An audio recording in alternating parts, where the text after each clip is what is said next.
हरिओम। नमस्कार मित्रों, प्रणाम, जय श्री राम, जय बद्री केदार।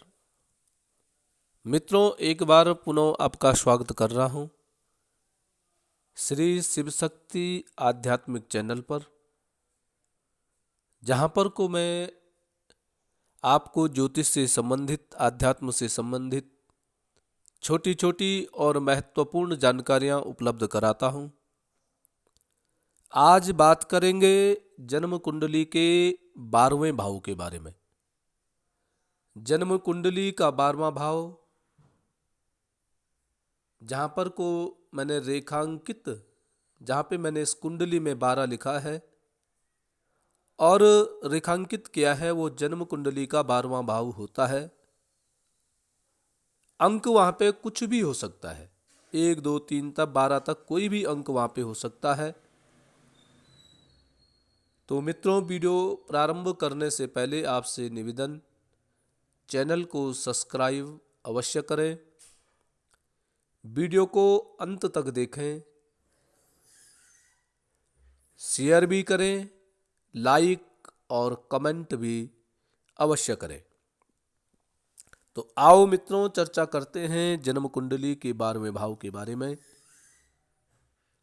मित्रों, ज्योतिष शास्त्र में जन्म कुंडली का जो 12वां घर होता है, ये 12वां घर व्यय भाव इसको कहते हैं।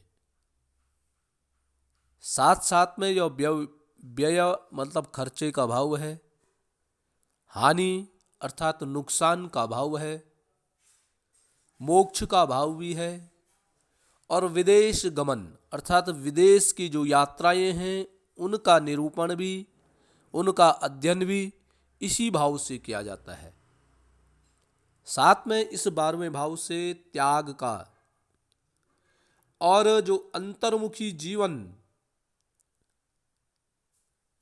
जो मन में चलता है, वह भाव भी और 12वां भाव होता है। मित्रों, जब 12वें भाव का स्वामी उसकी जब दशा या महादशा में आता है, तो इससे पहले कुछ विशेष संकेत जातक को मिलने लग जाते हैं, जो व्यक्ति के जीवन में होने वाले बदलावों की ओर इशारा करते हैं। ये संकेत मित्रों जन्म कुंडली के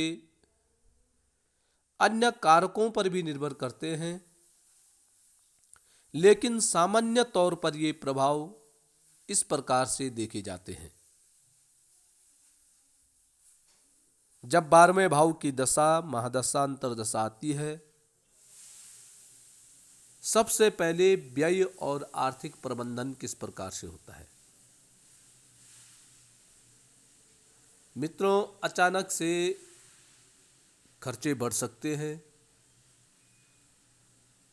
या अनावश्यक खर्च या स्वास्थ्य जैसी परेशानियां उत्पन्न हो जाती हैं, स्वास्थ्य पे खर्च हो जाता है। या मित्रों, आपने कोई पुरानी बचत या निवेश कर रखा है तो उसमें भी हानि हो सकती है।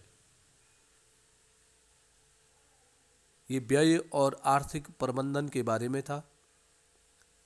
स्वास्थ्य और मानसिक स्थिति क्या होती है जब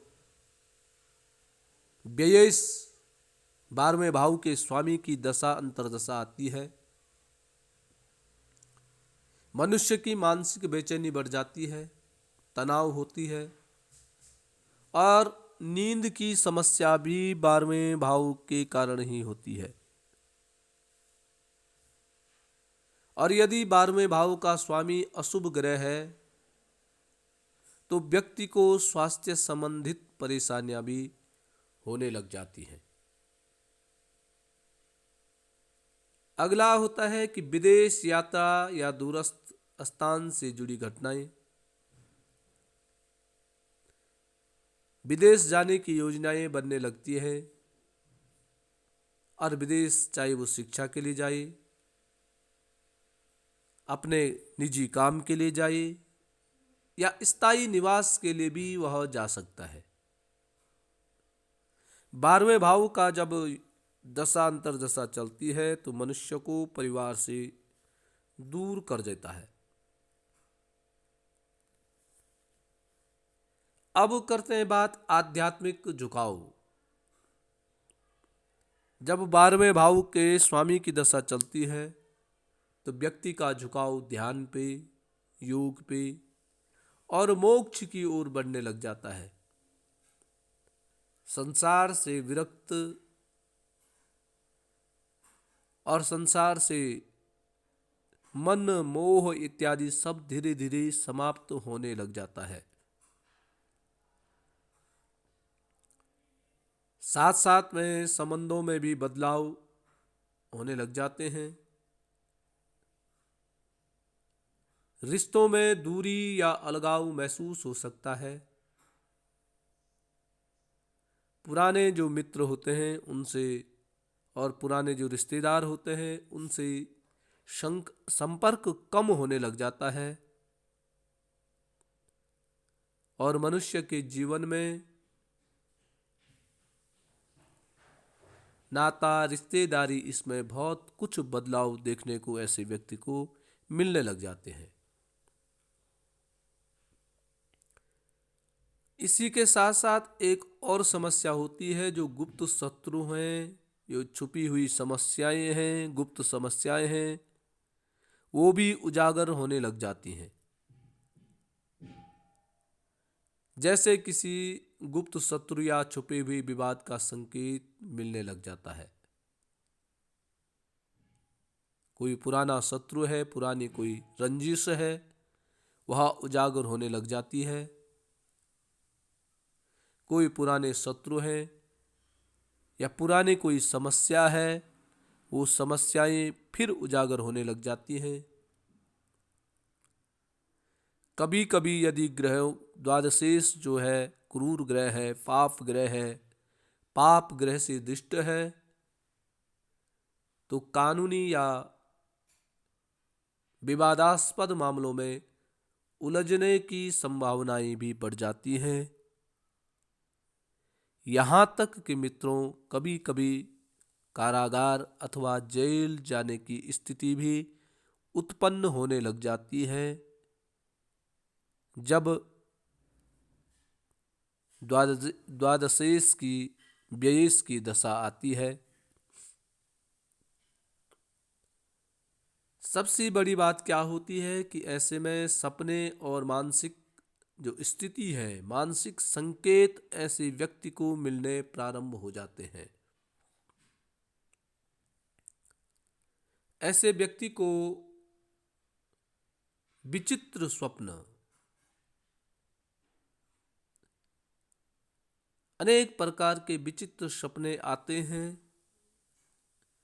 कभी कभी ऐसे स्वप्न भी ऐसे व्यक्ति को आने लग जाते हैं कि वो भविष्य की घटनाओं का संकेत भी देते हैं। कभी कभी स्वप्न ऐसे होने लग जाते हैं कि व्यक्ति के साथ जो घटना घटित होने वाली है वही स्वप्न पहले आते हैं, परंतु व्यक्ति उन स्वप्नों को समझ नहीं पाता है, जान नहीं पाता है, और उनके बारे में जब वह घटना हो जाती है उसके बाद उसको उस स्वप्न की याद आती है।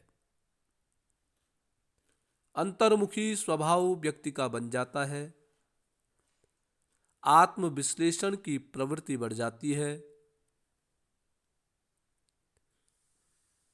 द्वादश भाव का जो स्वामी होता है, द्वादशेष होता है,